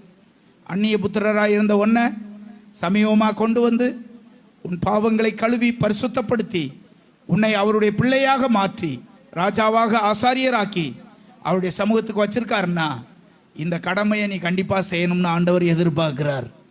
இந்த கடமையை நீ கண்டிப்பாக செய்யணும்னு எதிர்பார்க்கிறார். உன்னால் எந்த விதத்தில் ஊழியம் செய்ய முடியுமோ, ஒருவேளை சிறுவர் ஊழியமாக இருக்கலாம், போகிற இடங்கள் வர இடங்களை அந்த ட்ராக்ஸ் கொடுத்து ஊழியம் செய்யலாம், ஆண்டவரை குறித்து வேலை செய்கிற இடங்களில் நீ சொல்லலாம். எப்படியாவது இயேசுவுக்காக நீ ஊழியம் செய்யணும். இயேசுவுக்காக எந்த வேலையில் எப்படிப்பட்ட நிலைமையில் இருந்தாலும் இயேசுவுக்காக நீ என்ன செய்யணும்? ஊழியம் செய்ய வேண்டியது அவசியமானது. 4வது குறிப்பு, அடுத்த வசனம் என்ன எழுதியிருக்கீங்க? ஓய்வு நாளை பரிசுத்தமாய் ஆசரிக்க நினைத்து. ஓய்வு நாளை பரிசுத்தமாய் ஆசரிக்க நினைத்து. ஓய்வு நாளை முக்கியப்படுத்துகிற அநேக மக்களுக்காக கர்த்தரை துதிக்கிறேன். நம்முடைய மக்கள் அநேகர் ஓய்வு நாளை பரிசுத்தப்படுத்தி இந்த ஆலயத்துக்கு வந்து கொண்டிருக்கிறீர்கள். அதற்காக கர்த்தரை துதிக்கிறேன். வருவதற்கு சிலர் ஒரு புதிய தீர்மானங்களை எடுக்க வேண்டிய நிலைமையிலே சிலர் இருக்கீங்க. கண்ட நேரமும் டிமிக்கி அடிச்சுட்டு போகக்கூடாது, கண்ட நேரமும் ஏதாவது ஒரு கல்யாணத்துக்கு போகக்கூடாது, கண்ட நேரமும் ஆலயத்தை கட் பண்ணிட்டு கண்ட நேரமும் பல காரியத்துக்கு போகக்கூடாது. இது மனுஷனுடைய கட்டளை அல்ல, நம்மை ரட்சித்த தேவனுடைய கட்டளை. அது நம்மை ரட்சித்த தேவனுடைய கட்டளை. ஏன்னா ஆண்டவரே போட்டிருக்காரு, உன்னை அந்நிய புத்திரனா இருந்த நான் உன்னை கொண்டு வந்தேன், இதெல்லாம் நீ நிறைவேற்றணும்னு நான் எதிர்பார்க்கிறேன். 1, என்னை சேவிக்கணும். 2, என்னை நேசிக்கணும். 3, எனக்கு ஊழியம் பண்ணணும். 4வது, என் பரிசுத்த ஓய்வு நாளை பரிசுத்தமாக ஆசரிக்க நினைக்கணும். பரிசுத்தமாக ஆசரிக்க நினைக்கணும். உண்மையிலேயே அதில் வைராக்கியம் உள்ள கர்த்தருடைய பிள்ளைகளாகிய உங்களுக்காக கர்த்தரை துதிக்கிறேன். அதில் வைராக்கியமாக இருக்கும். நம்மெல்லாம் மற்ற சபைகள்லாம் பார்த்தீங்கன்னா ஏனோ தானோன்னு அப்படி தான் இருப்பாங்க. ஆனால் நம்ம அப்படி கிடையாது. எப்படியாவது என் தேவனை நான் போய் என்ன செய்யணும்? ஆராதிக்கணும். ஆராதிக்கணும். அப்படி தான் போட்டிருக்கு. அடுத்த குறிப்பே போட்டிருக்கு பாருங்க, உடன்படிக்கையை புதுப்பித்துக் கொள்ள. ஆலயத்துக்கு நான் வருவது எதற்காக தெரியுமா? உடன்படிக்கையை புதுப்பித்துக் கொள்ள. அந்தந்த காலகட்டத்தில் ஆண்டவர் தம்முடைய ஜனங்களோடு உடன்படிக்கை பண்ணுகிறவர் கர்த்தரவர். பழைய ஏற்பாட்டிலே பலரோடு ஆண்டவர் உடன்படிக்கை செய்தார். ஆபிரகாமை குறித்து நம்ம படிக்கிறோம். 15ஆம் அதிகாரம், ஆதியாகம புஸ்தகம் 15ஆம் அதிகாரத்தை எடுத்துக்கொள்ளுங்கள். வசனம் 18 வாசியுங்கள். அந்நாளிலே கர்த்தர் ஆபிரகாமோடு உடன்படிக்கை பண்ணி அப்படின்னு போட்டிருக்கு. ஒரு மனுஷன் தேவனுடைய சித்தத்துக்கு கீழ்ப்படிந்து நடப்பதற்கு முன் வந்தால் வானத்தையும் பூமி உண்டு பண்ணின ஆண்டவர் அவன் ஸ்தானத்துக்கு இறங்கி வந்து அவன் கூட கை கொடுத்து இப்போ என்ன பண்ணுறாரு பாருங்க, அவன் கூட உடன்படிக்கை பண்ணுறாரு. 2 பேரும் சமமானவர்கள் அல்ல. அவர் சர்வ வல்லமையுள்ள தேவன். ஆனால் எனக்கு கீழ்ப்படிஞ்சு நடந்துட்டீங்களப்பா, உன் கை கொடுப்பா அப்படின்னு மனுக்குலத்தின் மேலே அன்பு கொண்டவராய் இறங்கி வந்து ஆபிரகாமோடு ஆண்டவர் உடன்படிக்கை பண்ணதை நம்ம பார்க்குறோம். அதற்கு அடுத்து நம்ம பார்த்தோம்னா 6ஆம் அதிகாரம் 7ஆம் அதிகாரத்தில் அதுக்கு முன்னாடியே இது நடக்கும். 6:7 நோவாவோடு ஆண்டவர் உடன்படிக்கை பண்ணதை நாம் 6-7 அதிகாரங்களில் நம்ம படிக்கிறோம். 2வது உடன்படிக்கை தான் ஆபிரகாமோடு கொள்ளுகிற உடன்படிக்கை. 3வது இஸ்ரவேல், ஒட்டுமொத்த இஸ்ரவேல் ஜனத்தோடு அவர் உடன்படிக்கை பண்ணுவார். ஒட்டுமொத்தமாக இஸ்ரவேல் ஜனத்தோடு உடன்படிக்கை பண்ணுவார். உபாகமத்தின் புஸ்தகம் 5ஆம் அதிகாரம் 2வது வசனத்தில் அதை குறித்து நம்ம படிக்கிறோம். உபாகமத்தின் புஸ்தகம் 5ஆம் அதிகாரம் 2வது வசனத்தில் நம்முடைய தேவனாகிய கர்த்தர் ஓரேபிலே நம்மோட உடன்படிக்கை பண்ணினார் அப்படின்னு. பொதுவாக பார்த்தோம்னா ஒவ்வொரு உடன்படிக்கைக்கும் ஒரு அடையாளத்தையும் கூட கொடுப்பார். நோவாவோடு செய்த உடன்படிக்கைக்கு அடையாளமாக வானத்திலே வில்லை வைத்தார். ஆபிரகாமோடு பண்ணின உடன்படிக்கைக்கு அடையாளமாக விருத்த சேதனத்தை வைத்தார். மோசையோடு பண்ணின உடன்படிக்கைக்கு அடையாளமாக உடன்படிக்கையின் கற்பலகைகளை தன்னுடைய விரலினாலே எழுதி கொடுத்தார். இதெல்லாம் நம்ம பார்க்கிறோம் பழைய ஏற்பாட்டில். ஆனால் இப்போது புதிய ஏற்பாட்டுக்கு வருகிறோம். நம்மோடு உடன்படிக்கை பண்ணியிருக்கார். அந்த உடன்படிக்கை என்ன தெரியுமா? இரத்தத்தினால் ஆகிய உடன்படிக்கை. அது என்ன உடன்படிக்கை? தன்னுடைய இரத்தத்தையே சிந்தி மனிதனுக்கும் தேவனுக்கும் இடையில அதை வச்சு, எப்பா இதுக்கு அடையாளம் எது தெரியுமா? இந்த உடன்படிக்கைக்கு அடையாளம் உனக்காக நான் சிந்தின ரத்தம் தான் இந்த உடன்படிக்கைக்கு அடையாளம். 1 கொரிந்தியர் 11ஆம் அதிகாரம் 25வது வசனம். 1 கொரிந்தியர் 11:25 படிக்கிறோம். போஜனம் பண்ணின பின்பு அவர் அந்தப்படியே பாத்திரத்தையும் எடுத்து, இப்பொழுது அவர் பண்ணுகிற உடன்படிக்கைக்கு எதை தெரியுமா அடையாளமா வச்சிருக்காரு? இந்த பாத்திரம் என் இரத்தத்தினாலாகிய புதிய உடன்படிக்கையா இருக்கிறது. ஆலயத்துக்கு வரும்போதெல்லாம் அவர் உங்களுக்காக சிந்தின இரத்தத்தின் உடன்படிக்கையை நினைவு கூறணும். உங்களுக்காக ரத்தம் சிந்தி உங்களை மீட்டு கொண்டதை நீங்கள் நினைவு கூறணும். எதுக்காக தெரியுமா ஆலயத்துக்கு நம்மளை ஆண்டவர் வர வைக்கிறாரு? நான் உன்னோடு பண்ணின உடன்படிக்கையை புதுப்பித்துக் கொள்ளும்படி. உன்னோடு பண்ணின உடன்படிக்கையை நீ மறந்து விடக்கூடாது. உனக்காக நான் செய்த தியாகத்தை நீ மறந்து விடக்கூடாது. உனக்காக நான் செய்த இந்த மேலான தியாகத்தை ஒருபோது நீ மறந்துடக்கூடாது. அதை புதுப்பித்துக் கொள்ளும்படி ஆண்டவருடைய வீட்டுக்கு ஆண்டவர் நம்மை கொண்டு வருகிறார். அடுத்த குறிப்புக்கு வாங்க. எதுக்கு அட்லைன் பண்ணியிருக்கீங்க? மகிழ்ச்சியோடு கூட இருக்க. அப்படிதானே போட்டிருக்கு.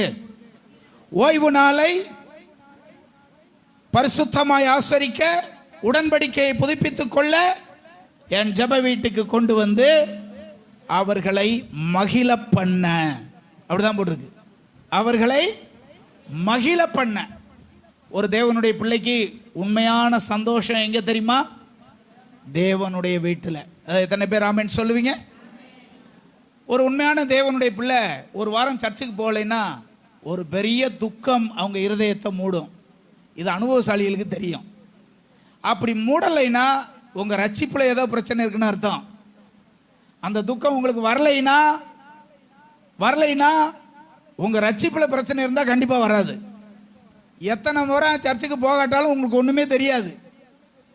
ஆனா உண்மையாய் ரட்சிக்கப்பட்டவங்க, ஆண்டவரை உண்மையா நேசிக்கிறவங்க, ஒரு நாள் போகாட்டாலும் அவங்களுக்கு எப்படி இருக்கும்?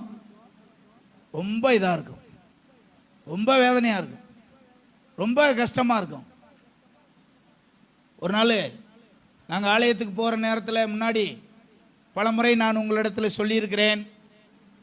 அப்படிப்பட்ட தூரமான இடத்துக்கு நடந்து போக வேண்டிய ஒரு சூழ்நிலையில் சின்ன பிள்ளையாக இருக்கும்போது எங்கள் அம்மா கூட்டிகிட்டு போகிறாங்க. போகும்போதெல்லாம் அந்த ஒத்தையடி பாதையில் போகும்போது 15-18 கிலோமீட்டர் நடந்து போகணும். காட்டில் போகும்போது சரியான மழை பிடிச்சிருச்சு. ஓடையில் பெரிய தண்ணி வந்துக்கிட்டு இருக்கு. இப்போ சாயந்தரம் 6 மணிக்கு மேலே ஆயிடுச்சு. இப்போ 6:30க்கு அங்கே ப்ரேயர் ஆரம்பிச்சிடும். இன்னும் ஒரு 3 கிலோமீட்டர் நடந்து போக வேண்டியிருக்கு.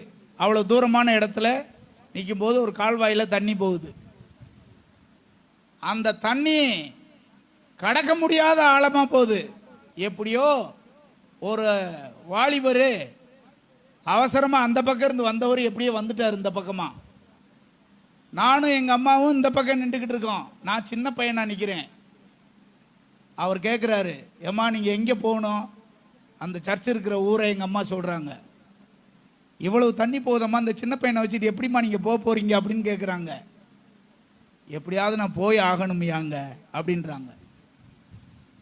ஆண்டவரே, அப்படித்தான் ஒரு காலத்தில் நாங்கள்லாம் போய் தேடினோம்.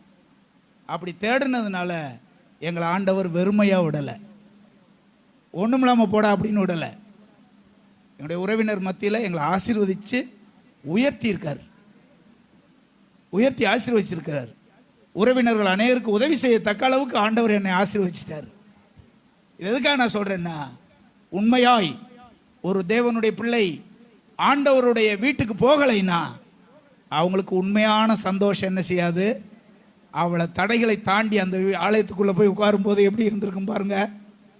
எவ்வளோ தடை வந்தது, ஆனாலும் உம்மை தேடி உம்முடைய வீட்டுக்கு வருகிற அந்த பாக்கியத்தை கொடுத்தீரே ஆண்டவரே என்று தான் அவங்க உட்கார்ந்துருந்துருப்பாங்க.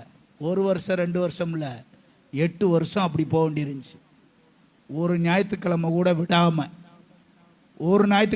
விடாமல் 8 வருஷம் அங்கே சர்ச்சுக்கு போய்கிட்டு இருந்தோம். அதுக்கு பின்னாடி தான் அந்த சபையில் உள்ள ஒரு வாலிபரை ஊழியத்துக்கு ஏற்படுத்தி எங்கள் வீட்டுக்கு பக்கத்தில் கொண்டு வந்து, இந்த அம்மாவும் இந்த பையனும் ரொம்ப தூரம் பிரயாசப்பட்டு இப்படி வந்துக்கிட்டே இருக்காங்க அப்படின்ட்டு இவங்களுக்கு ஒரு சர்ச்சை பக்கத்தில் ஆரம்பிப்போம்ட்டு எங்கள் வீட்டிலேருந்து ஒரு 1 கிலோமீட்டர் தூரத்தில் நம்முடைய ஐயா பாஸ்டர் ஜோசப் ஐயா வந்து, அப்போ கரெக்டாக எனக்கு நல்ல ஞாபகம் இருக்குது, 7வது படிச்சுக்கிட்டு இருக்கேன் நான். அப்போ தான் முதல் முறையாக ஒரு கூட்டம், ஒரு 3 நாள் கூட்டம் போட்டு அங்கே ஒரு ஊழியக்காரரை ஸ்தாபனம் பண்ணாங்க. அந்த பாஸ்டர் தான் இப்போதைக்கு எங்கள் ஊரில் இருக்கிற பாஸ்டர். இப்போ அந்த சபைக்கு 400 பேர் 500 பேர் வருவாங்க. அந்தளவுக்கு ஆண்டவர் ஆசீர்வதித்து அந்த ஊரில் கர்த்தர் ஒரு மேன்மையான சபையை கட்டி எழுப்பும்படி ஆண்டவர் உதவி செஞ்சுருக்கார். பைபிளில் போட்டிருக்கு, மகிழ பண்ணுவேன். எங்கே உன்னை மகிழ பண்ணுவேன்? ஜெப வீட்டில். என் வீட்டில் கொண்டு வந்து உங்களை நான் மகிழ பண்ணுவேன். 118ஆம் சங்கீதம் 24ஆம் வசனத்தில் போட்டிருக்கல்லவா? 118 24 படிக்கிறோம் அல்லவா? இது கர்த்தர் உண்டு பண்ணின நாள். இதில் களி கூர்ந்து என்ன செய்வோம்? எத்தனை பேர் உண்மையாமேன்னு சொல்லுவீங்க? இது யார் உண்டு பண்ணின நாள்? இது கர்த்தர் உண்டு பண்ணின நாள். இது கர்த்தருடைய வீடு. என் ஆண்டவருடைய வீட்டுக்கு நான் வந்திருக்கிறேன். இது கர்த்தர் உண்டு பண்ணின நாள். இங்கே தான் எனக்கு மகிழ்ச்சி, இங்கே தான் எனக்கு மகிழ்ச்சி. ஹல்லேலூயா. ஆகவே தேவனுடைய பிள்ளைகள் இங்கே வர்றதுல ஒருபோதும் தயக்கம் காமிக்க கூடாது. இங்கே வருகிறவர்களை கர்த்தர் நிச்சயமாய் ஆசீர்வதித்து தம்முடைய மகிமையை உங்களுக்கு நிச்சயமாய் விளங்க பண்ணுவார். 6வதாக அங்கே படிக்கிறோம். 5வது என்னது? உடன்படிக்கையை புதுப்பித்துக் கொள்ள. 6வது மகிழ பண்ண. 7வது பலி செலுத்த.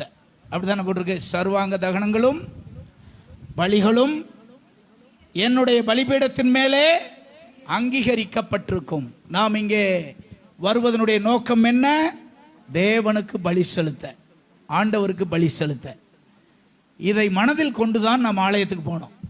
அவரை சேவிக்க, அவரை நேசிக்க, அவருக்கு ஊழியம் செய்ய, அவருக்கு அவருடைய ஓய்வு நாளை பரிசுத்தமாய் ஆசரிக்க, உடன்படிக்கையை புதுப்பித்துக் கொள்ள, என்னுடைய மனம் மகிழ்ச்சியாய் இருக்க. அடுத்து நான் வருவது எதற்கு? பலிகளையும் ஸ்தோத்திரங்களையும் ஆண்டவருக்கு செலுத்த. அப்படி செய்தால் இப்ப ஆண்டவர் சொல்றாரு, என் ஜெப வீட்டிலே அவர்களை நான் என்ன செய்வேன்? இதுதான் நம்மை கர்த்தர் ரட்சித்து கொண்டு வந்ததனுடைய நோக்கம். இந்த நோக்கத்தை இங்க இருக்கிற எல்லாரும் அறிந்து கொண்டு அந்த கடமையை நாம் என்ன செய்யணும்? நிறைவேற்றணும். கடமைக்காக செய்யக்கூடாது, உண்மையாய் நேசித்து அதை என்ன செய்யணும்? நாம நிறைவேற்றணும். அநேகர் ஆலயத்துக்கு வருவதற்கு பல தடைகள் இருக்கு உங்களுக்கு. அப்படி இருந்தாலும் நீங்க வந்திருக்கீங்க, ஆண்டவர் உங்களை நிச்சயமாய் ஆசீர்வதிப்பார். அநேகருக்கு பல்வேறு தடைகள் இருக்கு, அந்த தடைகளை எல்லாம் தாண்டி தான் நீங்க வர்றீங்க. அநேகர் அந்த தடைகளை நீங்க தாண்டி வருவதை ஆண்டவர் பார்க்கிறார், ஆண்டவர் அதை கண்ணோக்குகிறார். அதற்கேற்ற பிரதிபலனை ஆண்டவர் கண்டிப்பாய் உங்களுக்கு தந்தருளி தம்முடைய மகிமையை வெளிப்படுத்துவார். எனவே அந்நிய புத்திரராய் இனி எண்ணாமல், முன்னே அந்நியரும் பரதேசிகளுமாய் இருந்தோம், இனி அப்படி அல்ல. இனி அந்நியரும் பரதேசிகளுமாய் இராமல் பரிசுத்தவான்களுடைய ஒரே நகரத்தாரும் தேவனுடைய வீட்டாருமாய் இருந்து அவரை நேசிக்கவும், அவருக்கு ஊழியம் செய்யவும், அவரை சேவிக்கவும், அவருக்கு அவருடைய வீட்டிலே நம்மை மகிழ பண்ணும்படியாக நம்மை கொண்டு வந்து சேர்த்த தேவனுடைய அன்பை அறிந்து அவருக்காக செயல்படுவோம். தேவன் நமக்கு உதவி செய்வார். நாம் எல்லாரும் எழுந்து நிற்கலாமா? எழுந்து நின்று தேவனை நோக்கி பார்க்கலாம். நம்மை குறித்ததான தேவனுடைய திட்டம். ஹல்லேலூயா, ஹல்லேலூயா, ஹல்லேலூயா, ஹல்லேலூயா, ஹல்லேலூயா. அந்நியனாயிருந்தோம், அவர் நம்மை சேர்த்து கொண்டார். அந்நியனாயிருந்தேன், அவர் என்னை சேர்த்து கொண்டார். தூரமாயிருந்தேன், என்னை அவர் தன் பக்கத்திலே கொண்டு வந்தார். தூரமாயிருந்த நம்மை, மனதிலே சத்துருக்களாயிருந்த நம்மை, இருதய கடினத்து நிமித்தம் அவருடைய ஜீவனுக்கு அந்நியராயிருந்த நம்மை, அவருடைய வாக்குத்தத்தங்களுக்கு அந்நியராயிருந்த நம்மை, பாவத்தினாலும் சாபத்தினாலும் அவருக்கு தூரமாயிருந்த என்னை, பழைய ஏற்பாட்டிலே மோசே முதல் ஏசாயா வரையிலேயும் தள்ளப்பட்டிருந்தவர்களாயிருந்த நம்மை கிருபையாய் அவருடைய வீட்டுக்கு கொண்டு வந்தீரப்பா. அந்நியரும் பரதேசியுமாயிருந்த என்ன அவருடைய கிருபையினாலும் இரக்கத்தினாலும் என்னை சூழ்ந்து என்னை உம்முடைய பிள்ளையாய் மாற்றிக்கொண்டீரே ஆண்டவரே. அந்நியராயிருந்த என்னை உம்மை சேவிக்கிற பாக்கியத்தை கொடுத்தீரே ஆண்டவரே. அந்நியராயிருந்த என்னை உம்மை யார் என்று அறிந்து கொள்ளும் பாக்கியத்தை எனக்கு தந்தீரே ஆண்டவரே. உம்மை நேசிக்கவும், உம்மை சேவிக்கவும் ஆண்டவரே, உமக்கு ஊழியம் செய்யவும், உடன்படிக்கையை புதுப்பித்துக் கொள்ளவும், மகிழ்ச்சியாயிருக்கவும், உமக்கு ஆராதனை செய்யவும் உம்முடைய அருகாமையிலே என்னை கொண்டு வந்தீரே ஆண்டவரே. உமக்கு அருகாமையிலே என்னை கொண்டு வந்தீரே ஆண்டவரே. ஆண்டவரே உமக்கு ஸ்தோத்திரம். 2 கரங்களை உயர்த்தி உள்ளத்தின் ஆழத்திலிருந்து எத்தனை பேர் நீங்க ஆண்டவருக்கு நன்றி சொல்ல போறீங்க? தூரமாயிருந்த என்னை அருகாமையிலே கொண்டு வந்தீரே, உமக்கு ஸ்தோத்திராண்டவரே, ஸ்தோத்திராண்டவரே, ஸ்தோத்திராண்டவரே, ஸ்தோத்திராண்டவரே. எங்கோ நான் வாழ்ந்தேன், அறியாமல் அலைந்தேன், என் நேசர் தேடி வந்தீர். எங்கோ நான் வாழ்ந்தேன், அறியாமல் அலைந்தேன், என் நேசர் தேடி வந்தீர். நெஞ்சார அணைத்து முத்தங்கள் கொடுத்து நிழலாய் மாறிவிட்டீர். நெஞ்சார அணைத்து முத்தங்கள் கொடுத்து நிழலாய் மாறிவிட்டீர். எல்லாரும் நன்றி சொல்லுங்க. நன்றி, உமக்கு நன்றி ஐயா.